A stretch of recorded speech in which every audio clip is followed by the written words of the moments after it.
I'm Vic Myers. Welcome to The Resistance. The videos I've done this past week have been pretty dark. I want to close the week out with something a little more uplifting. I want to share a story about perseverance, quiet strength, and how what we do in our lives matters long after we're gone. Some of you might recognize this story, but most of you haven't heard it yet. In 1921, 8-year-old Elva Buskirk was riding her horse across the Kansas prairie when it got spooked by a snake, and she was thrown. She got a bad cut on her arm. With antibiotics still 7 years away from discovery, well, infection set in and little Elva lost her arm. Growing up on a Kansas prairie during the Dust Bowl years made her tough. Growing up with only one arm made her tougher. She earned a PhD in psychology, specializing in early childhood education, in an era when women didn't go to college, let alone get a PhD. She became a towering figure, 6'1", one-armed, and unstoppable. She became Mrs. Elva Dreibelbis, mother of 4, and special education teacher in Raton, New Mexico.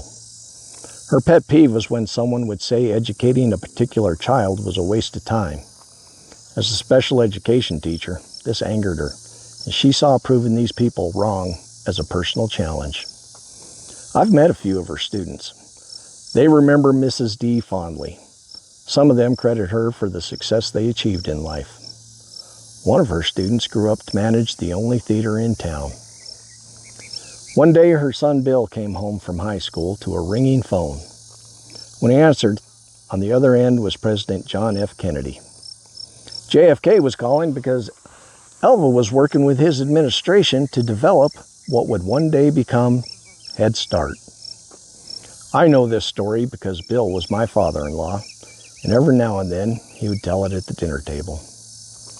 While Bill wasn't much for expressing his emotions, I always felt like he took a great deal of pride in his mother's accomplishments. In fact, after he retired from his career in law enforcement, he worked as a custodian and maintenance man at the local Head Start until the day he died.